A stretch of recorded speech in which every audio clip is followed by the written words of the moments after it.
class, and we have this problem that we want to work on. First, when you see fractions of this kind, you have to examine whether you have an improper or a proper fraction. How do we tell whether the fraction is improper or proper? We look at the degree of x in the numerator and denominator. If they are the same, or in the numerator it is more than that in the denominator, then we say that is an improper fraction. For instance, if I had the x maybe cubed plus 3x squared over say 2x cubed my integral of this, so we would say this is improper, or even when this is a square.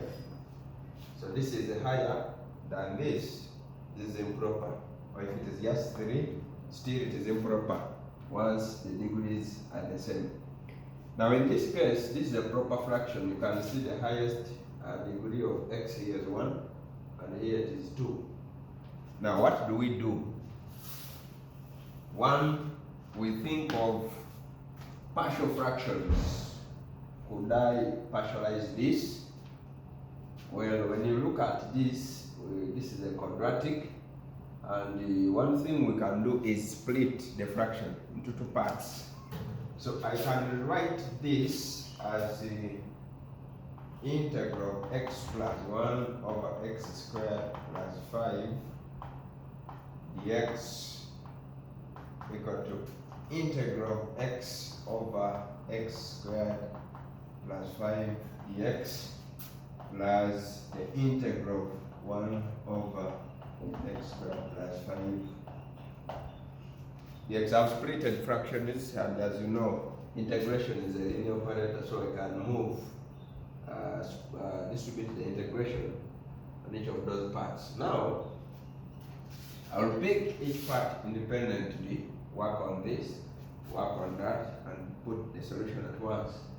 But if you recall, this is just a natural logarithm.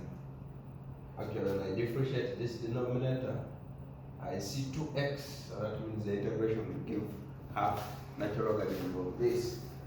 But maybe to bring you from first principles so that you remember, I would say for integration of x over x squared plus 5 dx, comma, let u be x squared plus 5.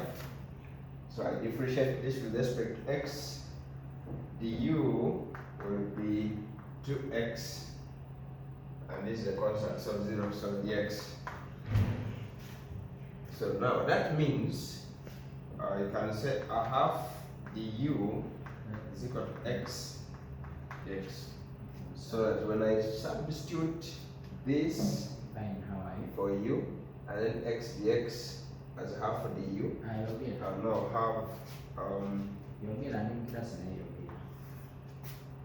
the integral of x over x squared plus 5 dx becoming equal to a half the integral du over u. I think that is clear. Now, when you look at this is a derivative of function of a function itself. So it's the natural logarithm. I have natural logarithm of u plus some constant. However, since I'm dealing with 2 parts, I may first wait. Or I can call this constant C1. Now when I put back u for this, I will have this as natural logarithm of x squared plus 5 plus C1. Okay.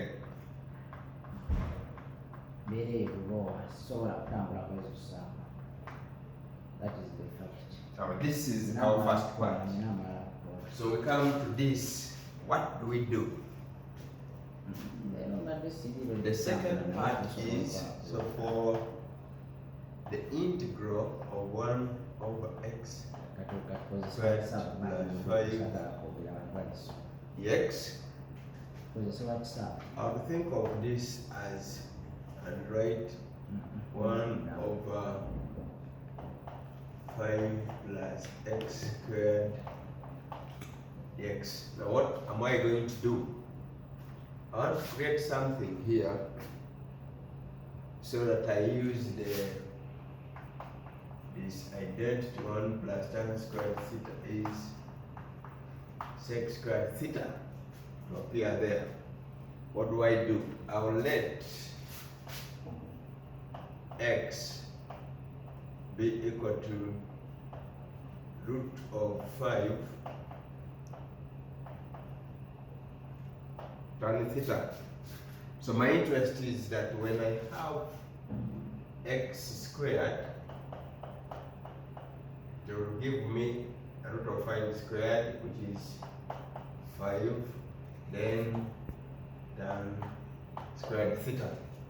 And so when I put it here, I will have 5 factored out, then I have 1 plus tan squared theta in brackets, which is equal to sec, and things would simplify.